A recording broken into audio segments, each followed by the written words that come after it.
They had followed president rules, trusted that things would be handled properly, and now they were paying the price for Karen's arrogance. Some people even suggested ignoring the president entirely and clearing the streets themselves, but without the right equipment, that was almost impossible. And still, the storm raged on. By the evening, the situation had escalated from frustrating to dangerous. I got a call from my neighbor Dave, who lived 2 houses down. He was an easygoing guy, never involved in the president nonsense, but now he sounded genuinely worried. "Jake, man, we need your snowplow. People are running out of food, and my wife's got a fever. I tried to get out, but my car is completely buried. No one's getting through this mess without help." I looked outside again. The snow was still coming down hard, piling up against doors and windows. Some houses had drifts so high that people couldn't even step outside without climbing over a wall of snow. "I'd love to help, but you know the rules," I said, keeping my tone neutral. There was a long pause on the line before Dave let out a heavy sigh. "Look, man, I know you're pissed at Karen. We all are. But people are in trouble. We need to do something." I thought about it for a moment. The truth was, I wanted to help. I always had. But I also wasn't about to let Karen and the president off the hook so easily.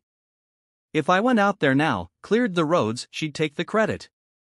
She'd spin the story to make herself look like the hero. Say that she allowed me to plow for the good of the neighborhood. No. She needed to suffer a little longer. She needed to understand what she had done. As if on cue, another sound cut through the storm. Karen screaming again. I looked out and saw her standing in her driveway, a shovel in her hands, pathetically trying to clear the massive snowdrift that had buried her car. She wasn't getting anywhere. The snow was too deep, too heavy. Every time she tossed a shovel full, the wind just blew it right back in her face. It was almost comical. If she wasn't such a menace, I might have felt bad for her. She slipped again, landing hard on her backside.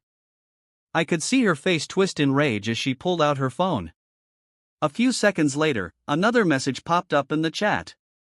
"Jake, as president, I am officially requesting that you use your snowplow to clear the roads for the safety of this community." I burst out laughing. Of course, now she wanted my help. After all the time she had complained about my ugly snowplow. After banning me from using it, now she was begging for it. The irony was so thick you could cut it with a knife.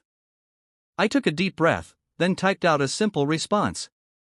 I thought the city was handling it. The chat went silent for a moment. Then, more messages started flooding in. Mostly from people who had finally had enough of Karen's nonsense. "The city isn't coming, Karen. We've been waiting all day. We need help. Just admit you screwed up." Even Dave chimed in. "Jake, please, man. Screw the president. Just do it." I stared at the screen, letting the messages pile up. Then, after a few minutes, I sent one final message. "If you want my help, Karen needs to officially lift the snowplow ban, and she needs to do it in writing." There was another pause. Then Karen's response appeared. "Fine. The snowplow ban is lifted." I shook my head. That wasn't good enough. I sent another message. "How about you say it like you mean it?" The chat exploded with laughing emojis. I could practically hear Karen grinding her teeth through the screen. A few agonizing minutes later, she sent another message. "I, Karen Witherspoon, officially revoke the ban on snowplows in this neighborhood." Finally. That was what I had been waiting for. I put my phone down, grabbed my coat, and stepped outside. The wind hit me like a wall, but I barely noticed. I trudged through the deep snow to my garage, yanked the door open, and fired up my snowplow. The engine roared to life, the headlights cutting through the darkness as I pulled out into the street. I could see people stepping out of their houses, watching in relief as I started clearing a path. Some cheered. Others just stood there, bundled up against the cold, waiting for their turn to be freed from their frozen prisons. And Karen?